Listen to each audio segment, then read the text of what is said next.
Recruiting and football news with Parker Thune and Grayson Singleton. You better lock it up. No, you lock it up. You lock it up. Lock it up. Hit the guys up on the Riverwind Casino call-in line at 405-329-9000 or text the show at 405-651-3439. Do it! Just do it! Now, with Locked In, here's Parker Thune and Grayson Singleton.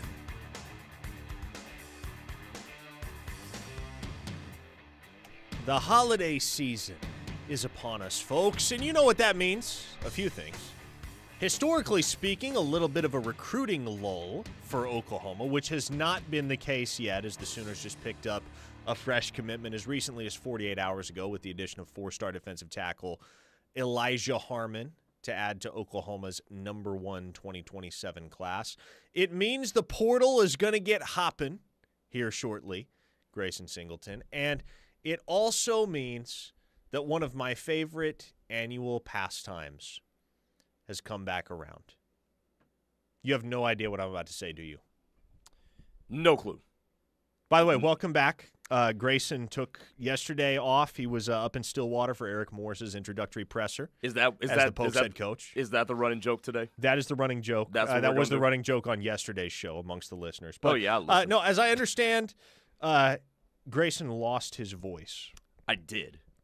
Explain to me what this is like, because as difficult as this may be for some to believe, I have never in my life lost my voice, not once. So I genuinely have no idea what that is like. I mean, just imagine not being able to talk. So like you're trying to talk, you can't talk. What is it like? What does that feel like? What is the sensation? So it's basically a case of laryngitis. Okay. Is what I am prone to getting. I've gotten it like once a year for the last 4 years. Gotcha. So obviously your vocal box gets inflamed and your voice is basically reduced to a whisper. So what do you do for it? You have no idea how much hot water and honey I have drank in the last 72 hours. Little bit of green tea with honey. I feel like that would do the trick for me. But it started going out Saturday evening. So all of Sunday I couldn't really talk. Monday, when I saw you yesterday, I was surprised with how well I could talk yesterday. I was surprised, too, because TJ had texted me on Sunday and said Grayson doesn't have his voice. And then you were in the office yesterday, and you didn't quite have it back yet, but you were at the very least capable of producing intelligible sounds with your vocal cords. Yeah, but glad to be back. It's really still at about 80%, 85%. Hey, hurt, not injured, right? Absolutely. Powering through. Absolutely. Pushing through. Come on now. I'll tell you. Got to show up for work. The pastime that I look forward to every December is deal hunting at Ross. You ever shopped at Ross? Ooh, it's been a minute. So TJ Maxx is my spot to do deal shopping like that. But I did Ross as a kid, yep. Because here's the thing about Ross.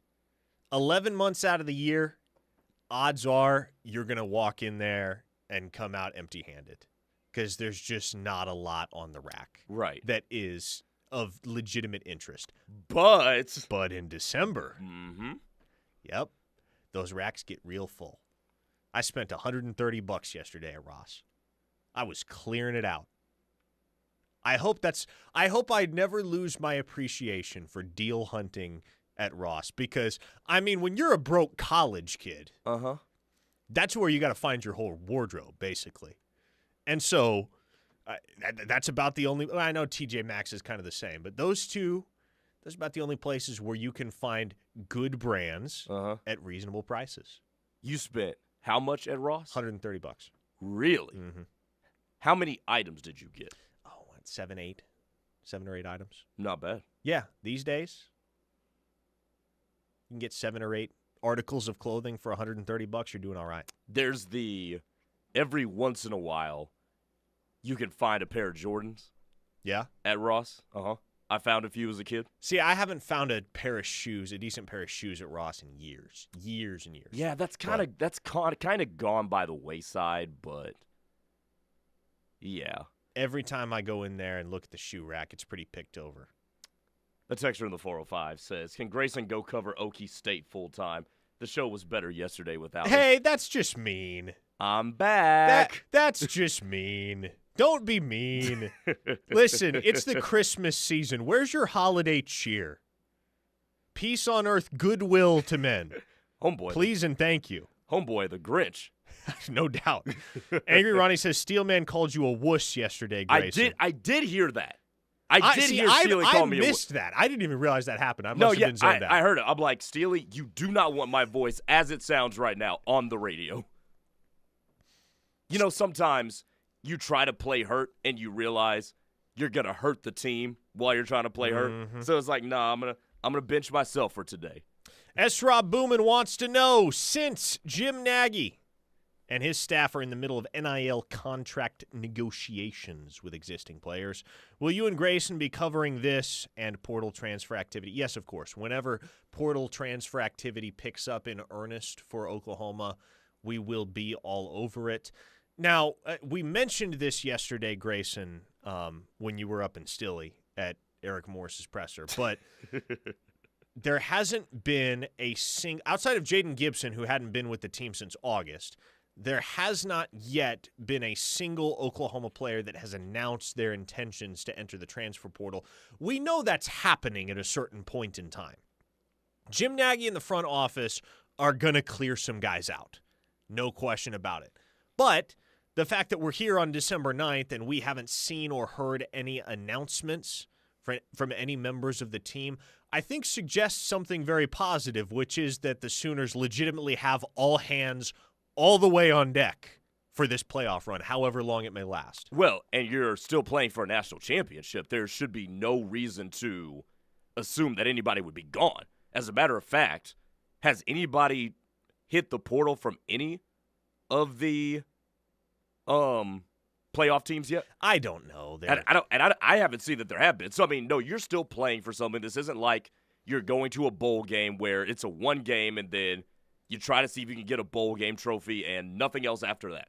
Nah, you still got to play, hopefully, 4 more games for a national championship. So I'm not surprised there hasn't been any sort of departures yet from the team outside of the one that we all expected to occur. He hadn't been with the team for a minute. So, no, I'm not surprised about this one bit. Everybody should be locked and loaded and locked in, ready to go to try to go get a win and keep the road going for a national championship. Sooner Smitty wants to know, what is the probability that Michael Hawkins enters the portal? Sooner Smitty, I'm not going to put a number on that. I don't really think that's fair. I have always been, and this is just my personal philosophy, I'm never going to talk in great detail about the possibility that a player enters the portal until we know for certain that he is entering the portal or has entered the portal, or unless it's just abundantly clear that that's the direction things are headed.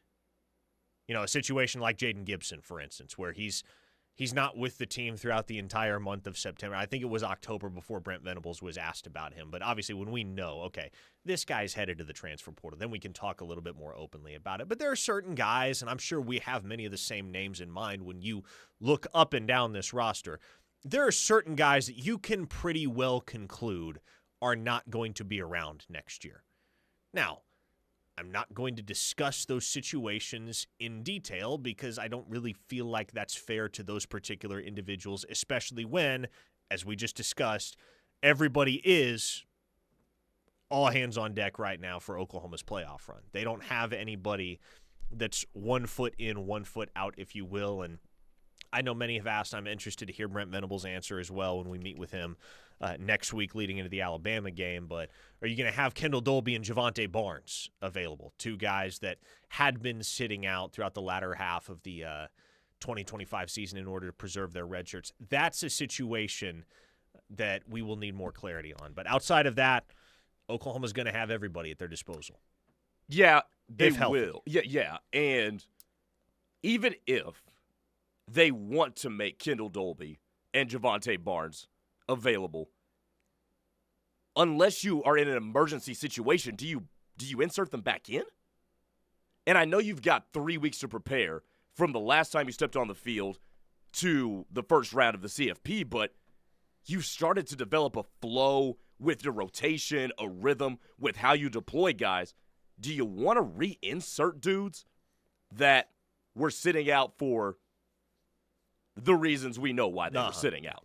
Like, that to me just doesn't seem like a very profitable idea. Sooner Mailman says, absolutely not should they be able to play. I can't tell what he means. Is he saying they absolutely should not be? I assume that's what he means. I think he's basically saying you shouldn't try to reinsert them back. Yeah, and Skeeter wants to know, can you give us a rough guess about how many players will be in the portal? Happy to. As of right now, Oklahoma has 18 seniors that are graduating. Now, that number, that was the number going into the season. That number, 18, that includes 3 guys that will preserve a year of eligibility in Jacob Sexton, Javante Barnes, and Kendall Dolby. So those are 3 guys that can run it back at Oklahoma. So you have 15 guys that you know for sure are out the door because they are out of eligibility. You have 24 incoming freshmen on scholarship. My expectation, Grayson, would be that you see, I would say 15 to 18 portal departures for Oklahoma. And that number may seem like a lot in some folks' minds, but I think the overwhelming majority, if not every single one of those portal departures, will be departures that are initiated by the program. It will be Oklahoma telling certain guys, hey, for your sake and ours, you probably should go play somewhere else. Finish out your career somewhere else, because it's just not happening here. It's not the right fit here. And what that allows is the leeway to bring in 8 to 10 guys in the portal that can measurably help your championship push in 2026 and potentially beyond. Yeah, no, and you should. 5-star Caleb in the 918 says, yes, you reinsert them. Nothing about our running back room has made sense the last 2 years, so this would be perfect. Oh, man. I will say. Which, cynically, I will might say, be correct. There was a listener in the 740 that said, play Barnes for a blocking running back. We are sphincter at blocking by running backs or tight ends, and he's good at it. He can block. We know that much. So the one thing you can say about Barnes and Dolby is I don't know right now what their status is going to be for the CFP, but if they're available, they can add value. They can contribute. Verified Sooner says, why is there eligibility? They should be able to stay as long as we pay them. Why is there? I think that's another case of a typo. Verified Sooner. Clarify a little bit for me what you're getting at there. But Sooner Mailman, there you go. They will definitely get rid of a lot of dead weight this portal cycle. And that's just kind of going to be an annual practice for Oklahoma and most high-end P4 programs if they're doing it the right way. I know Dabo Swinney and Clemson are going to stand by their morals and their values, and they're going to say, hey, we're not pushing anybody out the door. But for programs that are trying to compete at a championship level and doing it the right way, doing it in a sustainable way, you're going to have to trim the fat every single year because there will be a dozen or so guys at least that it just becomes clear for one reason or another they're never going to contribute the way that you need them to for a championship team. And also, as we discussed last week, the scholarship number is increasing from 85 to 105. So Oklahoma's going to have a lot of extra wiggle room to be able to accommodate more transfers, perhaps more incoming freshmen. We shall see how quickly and how immediately they address that aspect of things. But there's also the very real possibility that you have a few walk-ons in the building as well that get promoted to scholarship because of the added flexibility. And I don't think anybody's dismissing the value of certain walk-ons when you've seen guys like Drake Stoops and Owen Heineke ball out for Oklahoma in recent years. Yeah. Does the extra flexibility with the added scholarships play in favor of some of those guys on the bubble? Or do you think they're already going to be pushed out, even before you talk about the calculus of the extra scholarships? Yeah, okay.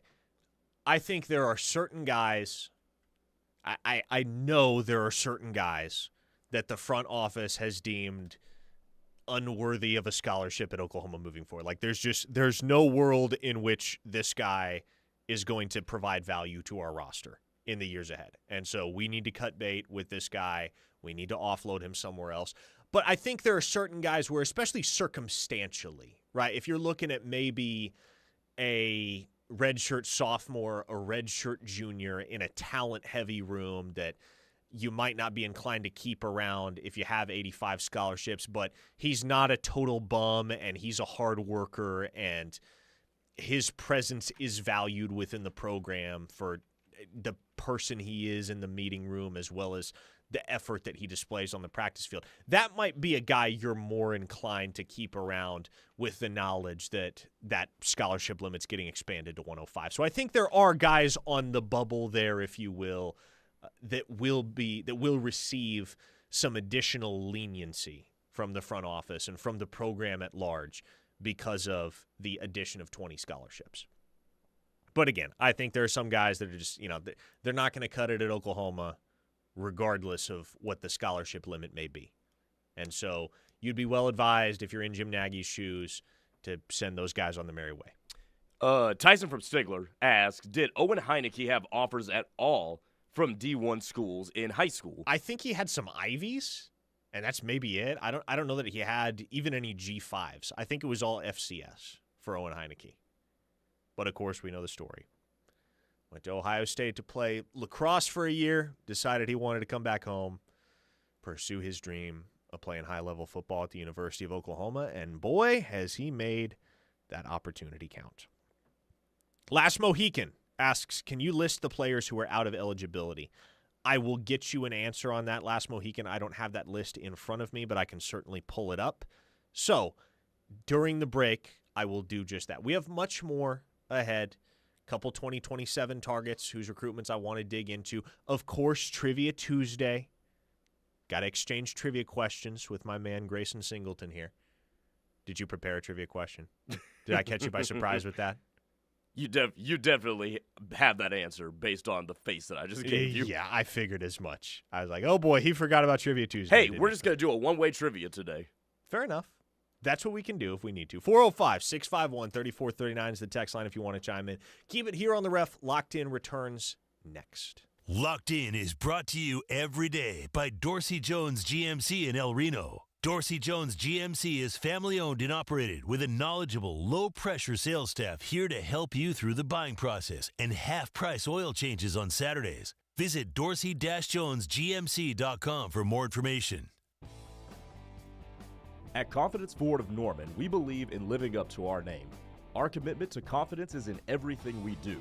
Whether you're searching for the perfect vehicle from our extensive selection of new Ford models or pre-owned cars, our dedicated team will help you every step of the way. Because with us, you're family. We're conveniently located at 825 North Interstate Drive. Confidence Ford of Norman, a Cavender Auto family dealership where confidence is Cavender. They don't want to hire you because your paper might say Oklahoma School for the Blind. I was just completely homebound because I was always too afraid to go outside. I want to be a productive member of society, and that's what DRS has given me. They offer you opportunities to getting a job, helping you learn how to advocate for yourself, find the best way to try living your life in the fullest way possible. Oklahoma and DRS has been the biggest blessing in my life. See me. And not my disability. Entrepreneurs in Moore, Norman, and South Oklahoma City have an experienced business partner in their neighborhood. Moore Norman Technology Center's Workforce and Economic Development Team understands the challenges entrepreneurs and small businesses face every day. From building an effective business model to hiring the right employees and managing cash flow, Moore Norman's business development experts can help you move forward confidently and thrive, knowing that you have a skilled partner at your side. Learn more about Moore Norman's Technology Center by calling 405-801-5000 or visit us online at mntc.edu. Do you like to stand out in a crowd while wearing the best in OU apparel? The Jimmy Austin Pro Shop carries the best brands you can wear to work or even dress up events. Lines such as Lululemon, Travis Mathew, FootJoy, Greg Norman, Grayson, or Turtleson with the OU and Jimmy Austin logo are sure to catch everyone's eye. You don't have to be a golfer to shop at Jimmy Austin. They also do corporate special orders for you and your company. Call them today, 405-325-6716, or visit theougolfclub.com for more information. Built for success? How about Built by Law? Law Custom Homes and Construction is here to build your next home. With over 30 years of experience, Barry and Angela Law pride themselves on building the best quality homes in Norman. Locally owned and operated, Law Custom Homes and Construction can also help you with carpet, tile, siding, windows, granite, and roofing. Don't wait. Call Barry Law at 405-919-7118 and let Law Custom Homes build your next quality home. That's 405-919-7118. Business owners, it's that time of the year again. The clock is ticking on your Section 179 tax savings. And Seth Wadley Chevy GMC in Pauls Valley is here to make it count. Buy your new work truck, van, or fleet vehicle before December 31st, and you could write off the full purchase price on your 2025 taxes. That's right. Get your business needs now and let Uncle Sam help pay for it. Whether you need a Chevy or GMC, a heavy-duty, van, crew cab, cabin chassis, or any fleet vehicle, we've got all the inventory to help your business keep moving forward. Just ask for me, Joseph Dabrowski, General Manager, and I will personally work with you. We have millions of inventory for you to choose from in every size and every trim. And you'll keep getting savings with Seth spending over $24 million and counting on a promise. Tell them, Seth. That's my promise of oil changes and engines for life. So get to the store with more at Seth Wiley Chevy GMC I-35 Exit 72 in Pauls Valley or click SethWileyChevy.com. At Primrose Funeral Service, we have been compassionately serving families for over 80 years. Do your loved ones a favor by pre-planning your funeral and cemetery arrangements. With pre-planning, Primrose can help eliminate the difficult decisions at a difficult time, because nobody should plan for a loss at the same time they are experiencing one. Our sincere commitment is to make things a little easier for you and your family. So contact Primrose Funeral Service at 405-321-6000 or visit them online at primrosefuneralservice.com.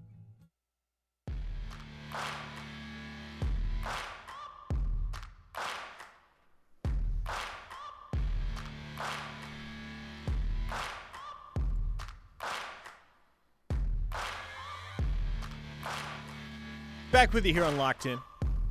Parker Thune alongside Grayson Singleton. This is the Ref Sports Radio Network, the home of Sooner fans. Get to some of your texts here in a minute at 405-651-3439. The show is brought to you today by Dorsey Jones GMC out in El Reno. If you find yourself in the market for a new vehicle this holiday season, check out Dorsey Jones, family-owned and operated. Some very friendly people out there, Okie hospitality, if you will. And GMC, of course, offers some of the most reliable trucks and SUVs on the road today. Not to be outdone is Dorsey Jones' outstanding service as well, including half-price oil changes on Saturdays. Appreciate Dorsey Jones and all they do for us here on Locked In. Someone asked, and I promised I would pull up the chart during the break, and I have. Which seniors are graduating? Who absolutely cannot return to Oklahoma next season, even if they wanted to? The list is as follows. Jaden Ott, Deion Burks, Keontez Lewis, Jaron Kanik, Will Huggins, Derek Simmons, Fabechi Weewu, R. Mason Thomas, Marvin Jones Jr., Grayson Halton, Dominic Williams, Kendall Daniels, Robert Spears Jennings, and Austin Welch. Now, there were 4 seniors going into the year that were supposed to exhaust their eligibility and did not for one reason or another, either electively or due to injury. Those 4 are Javonte Barnes, Kendall Dolby, Jacob Sexton, and then Troy Everett as well. So I actually miscalculated. I forgot about Troy Everett for a second there. Initially, I said there were 15 guys that were absolutely, without question, done at Oklahoma by virtue of exhausted eligibility. That number is actually 14. So there's going to be some more turnover in the portal, as we discussed, but those are the 14 guys that cannot come back. The producer wanted to know, question, Parker, when Nagy and co. process a guy out, are they actually pulling the scholarship, or are they just making a strong suggestion? Thanks. No, they make a strong suggestion. That's what it is. And generally, the player's going to take the hint, right? Because if you're a player, you're trying to make the best business decision for your future. If you want to play NFL football one day, or at the very least, you just want to get the most out of your collegiate career, you're not going to need the coaching staff to force you out if they sit you down and say, hey, we don't really see you as a long-term piece for this program. If that's what you hear, okay, yes, you're on the first Greyhound bus out of town of your own volition.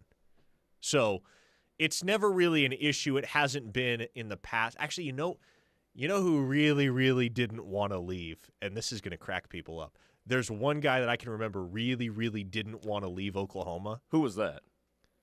But he did require some urging to clear the floor, if you will. It was Davis Bevell. Really? Davis Bevell really did not want to leave Oklahoma, as the story goes. But he did wind up leaving. The staff coaxed him into it. He wound up playing his senior year, or his 6th season of college football, I do believe, either 5th or 6th. But his very last season of college football was spent at the University of South Carolina, where he took the final knee in the Gamecocks' 35-9 win over Oklahoma at Owen Field. Sorry to reopen any old wounds there. 5-star Randy says, the portal is a lot like the used car business, or more precisely like the used car auction. Sometimes the buyer wins, and sometimes the seller wins. That is true. Mm-hmm. No question about it. Now, as you would evaluate Oklahoma's needs right now, as we can now close the book on the 2025 regular season, and we had a similar discussion a time or two midseason, but now that 12 games are in the books, now that the playoff run is all that lies ahead of Oklahoma prior to the offseason in all of its glory, what would you say Oklahoma's primary needs in the portal are going to be? Tight end. Still there? Yes, Yeah. Still there at tight end. You'd probably want a portal running back. And you'd probably want a portal tackle, too. Because I'm not convinced long-term that Ryan Foje is a tackle. I've liked what I've seen with him at guard. So I think you're going to need a portal tackle that's going to play opposite of Fasusi. You'll probably need a portal defensive end just to have a veteran presence there. I know Taylor Wine can come back and probably will come back, but R. Mason's going to be out the door. You probably want to bring in another vet there, and you'll probably want to bring in a veteran linebacker. So that's what I'm looking at right now.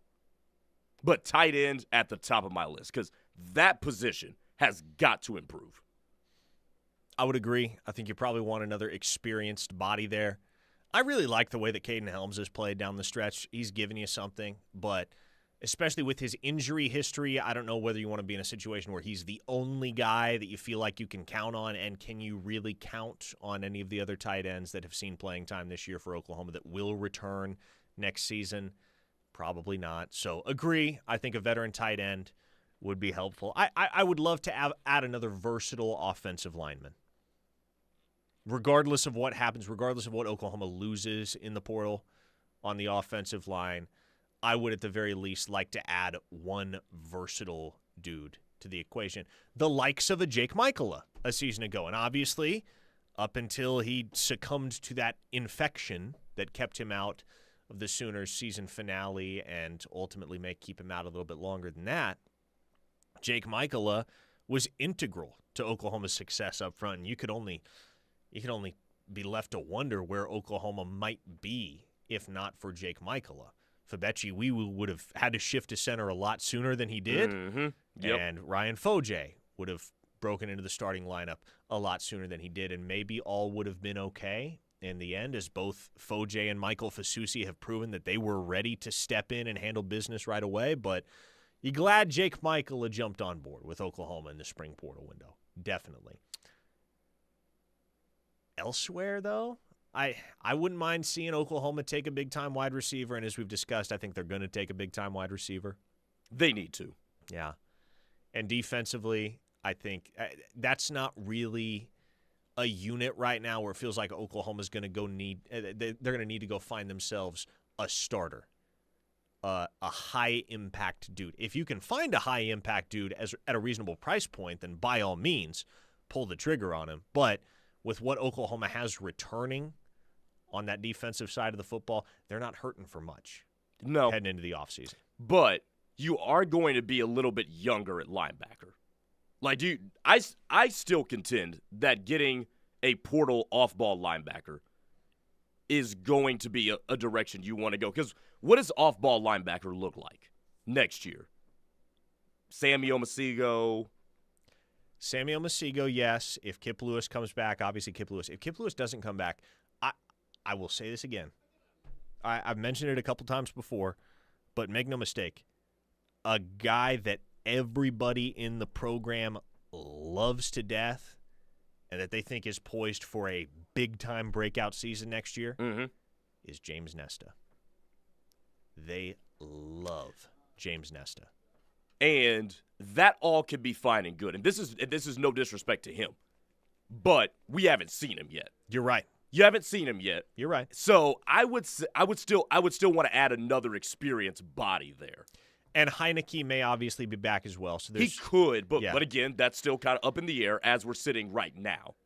It's great if Kip Lewis and Owen Heineke are back. If not, I think there will be a ton of confidence from within the program in what Samuel Masigo and James Ness and potentially Kobe McKenzie, if he's back, can provide at those linebacker spots.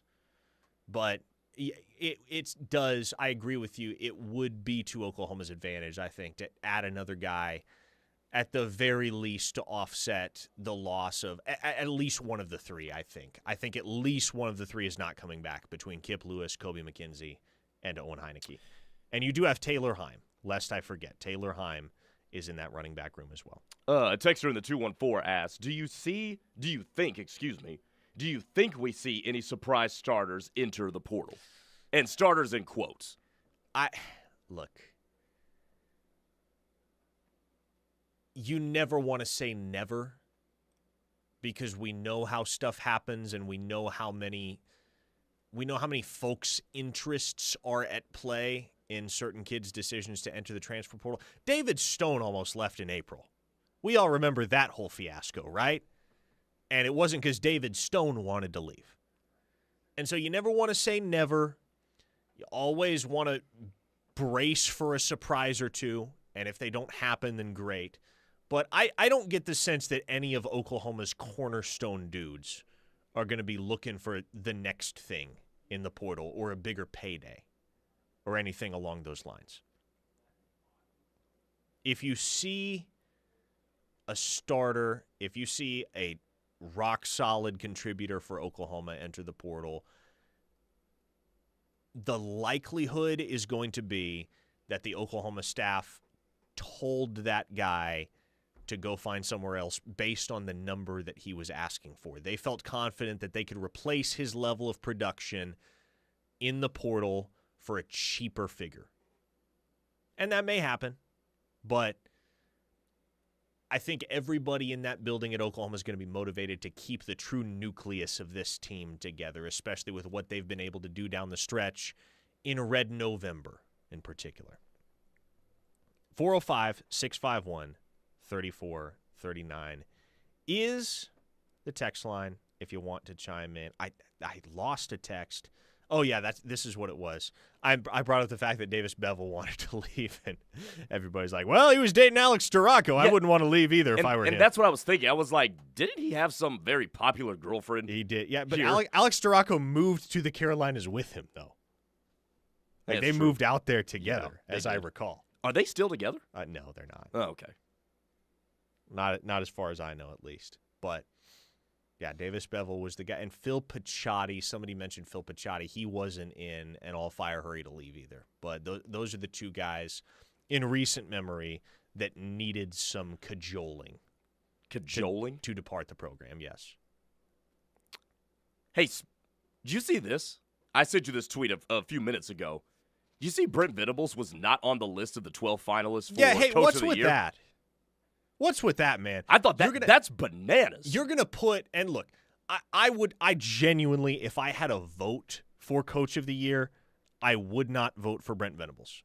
Not because he is not deserving, but because there are others who are more deserving, i.e. Kurt Cignetti at Indiana, Jerry Mack at Kennesaw State. Kennesaw State won Conference USA out of nowhere. I think they might have won double-digit games, too. So I don't think Brent Venables is the most deserving of Coach of the Year distinction, but the fact that you can put a list of 12 finalists together, and that list of 12 finalists does not include Brent Venables, folks, what are we doing here? And it seems like he checks all the boxes right. His side of the ball was absolutely elite, best in the country, depending on how you want to rank them at Ohio State. So you got your side of the ball right. And I think what does it all for me, is that he took over play calling. He took over play calling because he saw, hey, my job might be on the line here. Let me put us in the best position. And for me to do that, it's for me to be a coach and a play caller as well. And he did so more than admirably. So, I mean, there's that, and then you go 10-2 against the schedule that you had to endure throughout the entirety of the season. Your quarterback got hurt and has looked like a real shell of himself ever since then. You've got turnover everywhere, new offensive coordinator that you hired that may or may not be great, we'll see. But ultimately, you went 10-2 against the nation's toughest schedule, and you are a play caller too, with your job on the line. SEC Coach of the Year, I could be convinced. Yes. It's a two-man race between Brent Venables and Clark Lee. Yes. I think. Now, the finalists for Coach of the Year were Bob Chesney at James Madison, very deserving. Signetti at Indiana takes the cake for me. Ryan Day at Ohio State. The man won a national championship last year. He's a dang good coach, one of the best in the sport. Coach of the Year here in 2025, miss me with it. Mike Elko, Texas A&M, okay, very deserving. Very deserving. He might be the third finalist for SEC Coach of the Year. I would consider Venables and Lee a step above Elko, but he's not far behind, no doubt. Okay. Tony Elliott at Virginia, very deserving as well. Marcus Freeman, Notre Dame. Come on, man. His team went to the national championship last year, and he had a very strong case for Coach of the Year a season ago. But in 2025, no, absolutely not. He does not belong there. He does not belong on that list over Brent Venables. No. Clark Lee, Vanderbilt, no issues with it. Jerry Mack at Kennesaw State, same dang thing. Joey McGuire, I might have been able to coach that Texas Tech team to a 12-1. Well, hold on now. Hold on. 12. Hold on now. Let's pump the brakes on this. And I knew people were going to overlook the Jerry Maguire one. Or Joey Maguire, excuse me. Because of all the money they spent to accumulate the talent. You got to get that talent to work together as a cohesive unit. That's fair. That's a challenge, especially with egos and brands and all that comes with coaching college today. You got to get them to act like a cohesive unit. And they were dominant for the most part, too. So, Joey Maguire, to me, absolutely belongs on that list. And probably the top half of it. That's fair. Jim Mora at UConn. Much like Jerry Mack, a very impressive coaching job this past year for Mora that kind of went unnoticed by the majority of the college football world because he was up at the University of Connecticut. But he won 9 games there. 9 games at UConn. That's miraculous. Mm-hmm. Kirby Smart at Georgia. Again, what are we doing? Good coach. No one's questioning that. By no means is he the coach of the year in the sport in 2025. And then the final nominee was John Sumrall at Tulane. I mean, he's a second-tier candidate. He doesn't belong at the forefront of that discussion, but I understand why he would have made the cut as one of the 12. Brent Venables, though, absolutely belongs on that list. It is a travesty he was not a finalist. We can only hope that the SEC does right by Coach Venables and considers him alongside Clark Lee and Mike Elko for SEC Coach of the Year distinction. Well, speaking of that, No Way Sooner just texted in with talk all SEC selections. Excuse me for clipping the mic there. I don't really have a whole lot of vocal control today. 10 members across the 3 teams. Oh, this just dropped, didn't it? Okay. Yeah, about 30 minutes ago. Yeah, how about this? Let's hit a break. We will talk about the all SEC teams and the Sooners that appear on said teams.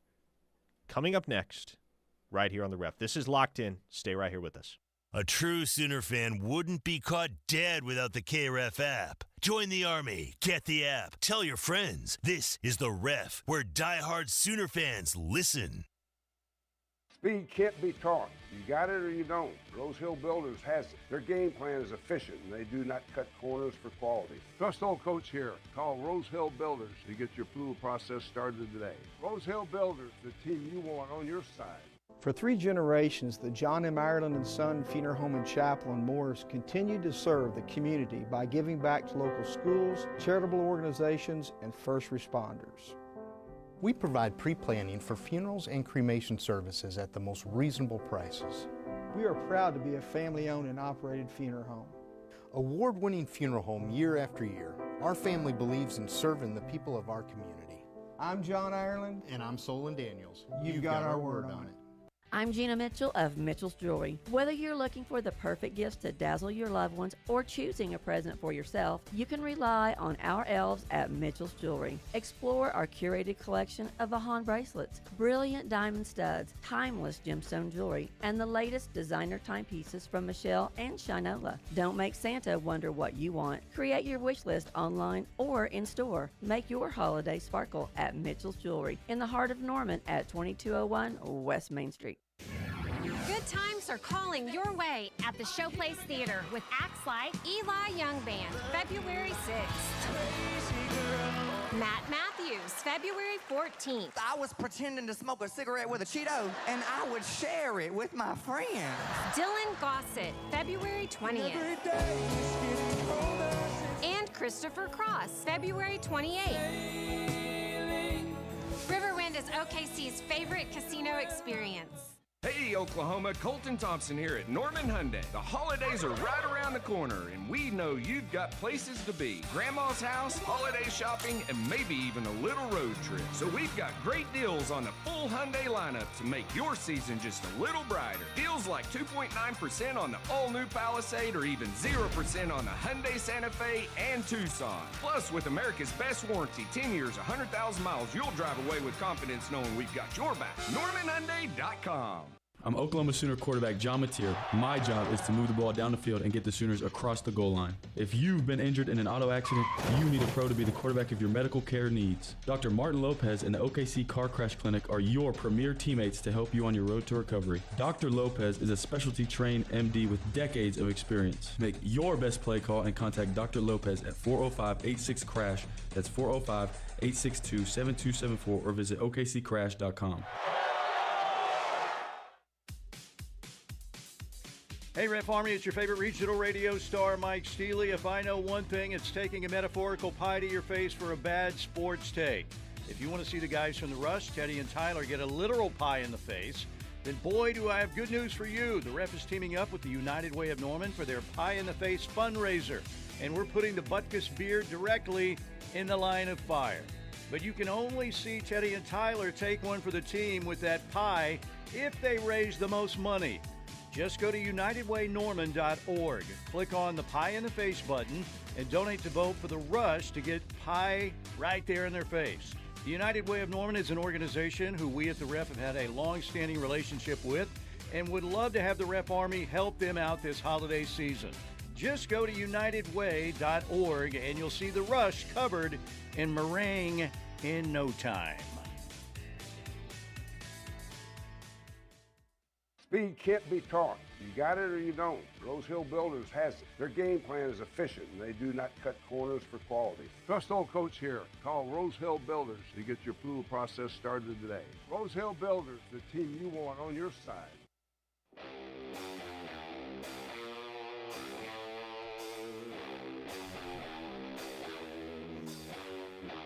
Before we get to the all-SEC selections here on Locked In, Parker Thune alongside Grayson Singleton, wanted to discuss a couple things that I can't let get buried in the rundown before we dive into the Sooners' 11 all-SEC honorees. First and foremost, if you missed it, if you've been living under a rock or haven't checked your phone today, haven't checked the ESPN app or whatever your sports news app happens to be, 44-year-old Phillip Rivers is making a comeback. He has signed with the Indianapolis Colts almost 5 years after he last appeared in an NFL game. He will be on Indianapolis's practice squad. It is unclear whether he will be promoted to the active roster, Grayson. But first thought I had when I saw that Phillip Rivers was joining Indianapolis was, man, is this QB development problem that so many folks across the nation talk about Is this even more real than we give it credit for? Because when the Colts are yanking 44-year-old Phillip Rivers out of the easy chair to come be their emergency quarterback for what will likely be a playoff run for Indianapolis. They're in position to secure a playoff berth in the AFC. Excuse me. What does that say about all the other young quarterbacks that they could have welcomed to the fold from practice squads elsewhere or the waiver wire or what? Like, what does this say about the way that young quarterbacks are being developed in the RPO-heavy collegiate schemes and how those guys mesh or don't mesh with pro-style systems like Indianapolis's? It means that there is a problem. I mean, that's what it means, is that you're seeing a lot of quarterbacks are becoming one-read guys. I mean, I listen to Dan Orlovsky talk about this every single day. One-read guy.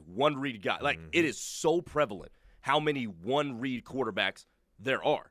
So that I think that is the most direct consequence of the RPO-heavy system that we see. But also, you and I both watch a ton of high school football, in addition to college and the NFL.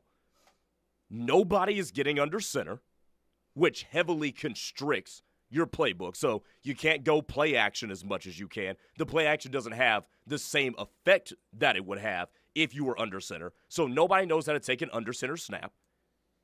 And in addition to the RPO, there is heavy no-huddle offense. Everything is run from the line of scrimmage.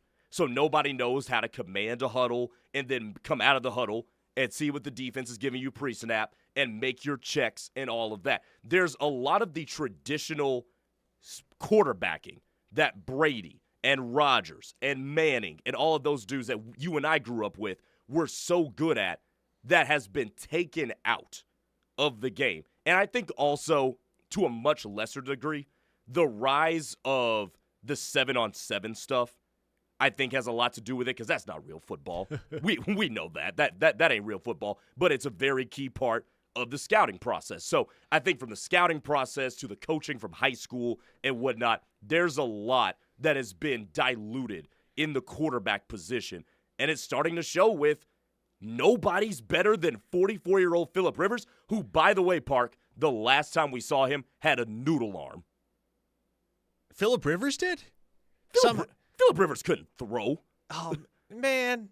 I don't remember Phillip Rivers being like that. But Bro, Phillip Rivers couldn't throw at the end.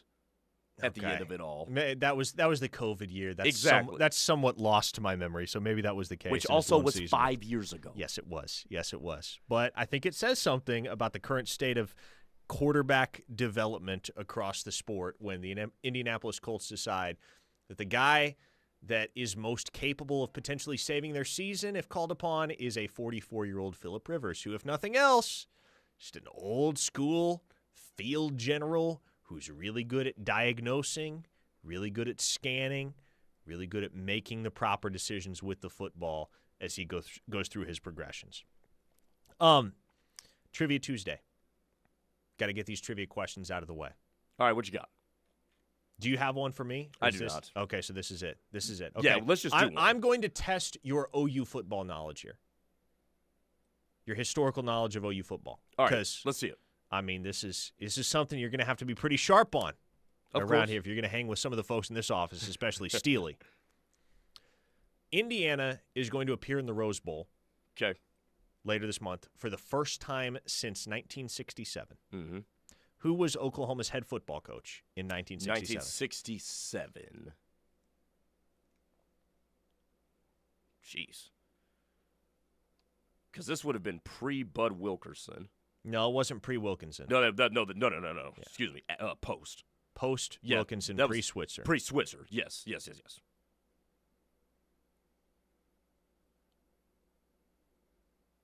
It wasn't Schnellenberger, was it? Oh, no. Yeah, no. Schnellenberger coached 1 year at Oklahoma, and that was 1995. Yeah. Who was it? Because I'm thinking of like the obscure kind of coaches. If you not a terribly obscure answer. He actually left Oklahoma to take a job in the NFL as the head coach of the New England Patriots. Chuck Fairbanks is the correct answer.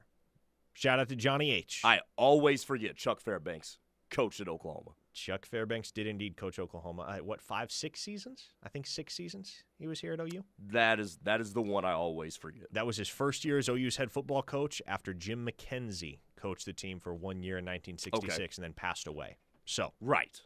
Okay, let's talk about these All-SEC selections.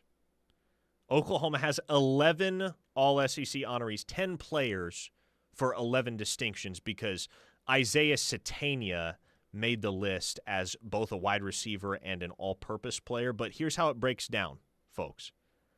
Here's how it breaks down.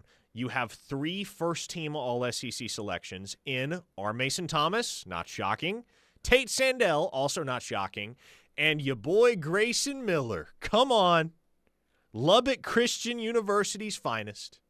Grayson Miller is first-team All-SEC as a punter.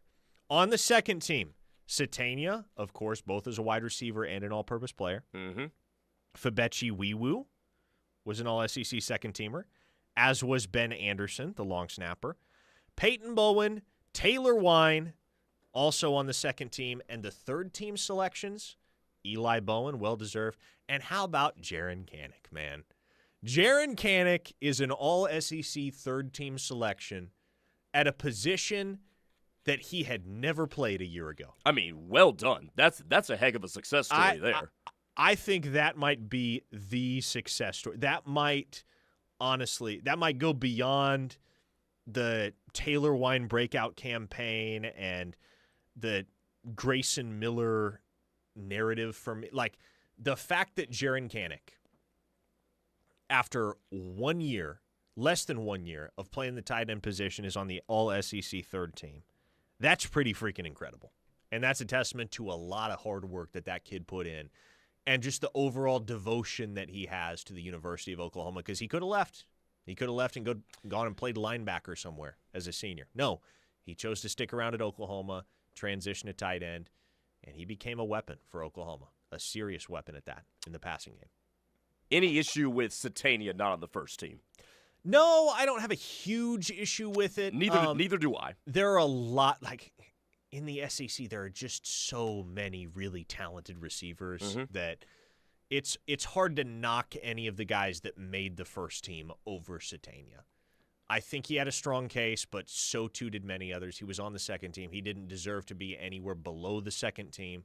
And, of course, he makes it as both a wide receiver and an all-purpose player, as I mentioned. So, man, that's a robust list. I tweeted this a couple minutes ago, but imagine, Grayson, if I'd told you in August that Oklahoma was going to have double-digit All-SEC selections, and none of them were going to be named John Mateer, Jaden Ott, Robert Spears-Jennings, or Kip Lewis. How bonkers is that? That's wild.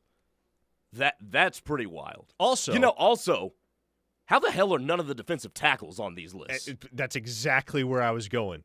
David Stone, Grayson Halton, Jaden Jackson, Dominic Williams to an extent. I mean, like, is that kind of – did those 4 guys hurt their own cases? Like, was it kind of a – did the presence of the other guys in that room handicap each individual case for those dudes? Maybe. To me, that makes no sense. To me, I mean, you're talking about that's the heart and soul and the foundation of this football team. That's crazy, man. And it especially is wild as well that we can sit here and talk about double-digit All-SEC selections for Oklahoma and still have a level of rightful indignation over a very blatant snub for several Oklahoma defensive linemen. Glad the guys that got their flowers got them. I think Taylor Wine had a dang good case for a first-team selection. But, man, an All-SEC first team, second team, and third team that does not include David Stone, Jaden Jackson, Grayson Halton, and or Dominic Williams, that's pretty wild. Brad from Mustang says, chip, meet, shoulder, let's go. Yeah, those guys will be motivated. A little bit extra now, I think. Mark from Enid asked, didn't Fasusi and another freshman make freshman All-SEC? Yeah, Cortland Guillory. Fasusi and Cortland Guillory were on Not only freshman, we're not talking freshman all-SEC distinctions here. We're talking On3's national all-true freshman team. Michael Fasusi and Cortland Guillory were two of the players nominated. So, award season, Oklahoma's cleaning up so far. We obviously have the expectation that Tate Sindel is going to win the Groza later this week. As he should. So that'll be another award that Oklahoma can claim under its collective belt. But hey, man, double-digit all-SEC selections. More than any other school in the SEC save for Georgia. You know what that tells you, folks? If you didn't know it already, Joel Klatt didn't know it already. You should know it now. That's a roster that is as talented as any roster in this CFP field. We're done here on this Tuesday. Tyler and Ted are taking over next. Have no doubt they'll have more reaction to the All-SEC teams and all of Oklahoma's selections therein. Keep it here on The Ref. The Home of Sooner fans. We'll see you again tomorrow. Same time, same place.